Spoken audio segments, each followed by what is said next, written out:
Hallelujah. Wala nang matino. Lahat nga ng kabataan ngayon, sir, gusto na lang maging vlogger.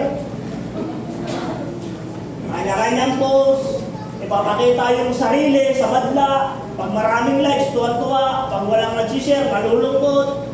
Hallelujah. Sabi ng Bible, hindi ganyan. Sabi ng Bible, present your body as a living sacrifice, holy and acceptable unto God. For example, mga bisita namin, meron kang stage 4 cancer. Mag-a-apply ka kayo ng trabaho sa Makati. Tanong, matatanggap ka? Bakit? Hindi ka presentable. Ayan ang sinabi ng Bible, present your body as a living sacrifice. Ngayon, iaharap mo yung sarili mo sa Panginoon. Meron kang sakit. Ano, presentable ka ba? Presentable ka? Ang sabi ng Panginoon, walang makamit dun sa utos ko na present your body as a living sacrifice. Tanggalin na natin yung presentable. Ano sabi ng Panginoon? Kaysa hanapin natin yung presentable, ang hanapin natin yung acceptable na lang. Yung marunong na lang tumanggap sa salita na natin, Panginoon.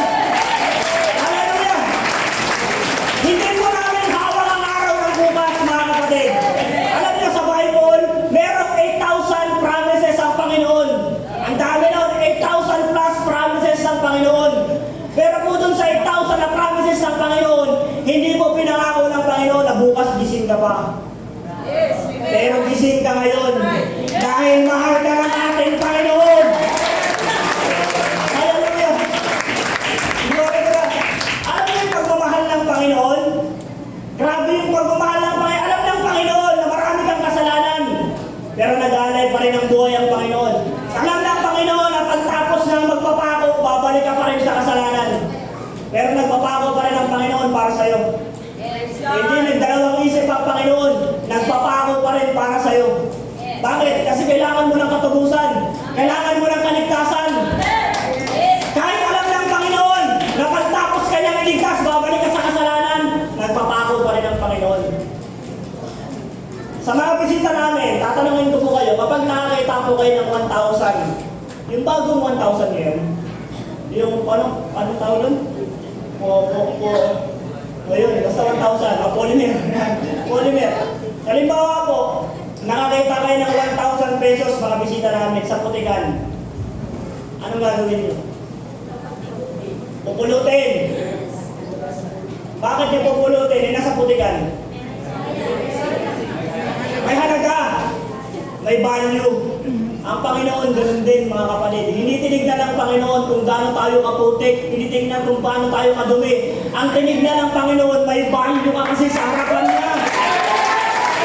Kaya nag-alay pa rin ang buhay ng Panginoon. Alam ng Panginoon na madumi ako. Alam ng Panginoon na basahan niya ako. Pero ako yung dahilan kung bakit nag-alay ng buhay ang Panginoon. Hallelujah! Gawin mo sa kabila ng kasalanan, niyakap ka ng Panginoon. Kung ako ang Panginoon, yayakapin pa rin kita hanggang sa di ka na makahinga. Makulit ka eh. Pero iba ang Panginoon, iba magmahal ang Panginoon, mga kapatid. Unconditional love. Hindi sinabi ng Panginoon na mahalin mo muna ako bago kita mahalin. Nagmahal muna ang Panginoon kahit hindi mo siya mahalin. Nag-alay ng buhay ang Panginoon kahit na parang ayaw mo siyang tanggapin sa buhay mo. Hallelujah. May mga ngalakal, mga kapatid, na naglalakbay sa Asia. Naglalakbay lang siya, lakbay-lakbay.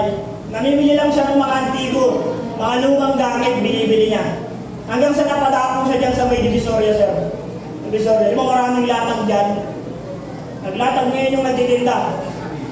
Ngayon, nagtingin-tingin siya. Naman yung gaganda ng tinda mo, sir, ah. Ngayon, meron siyang isang bagay na nakita doon sa basurahan.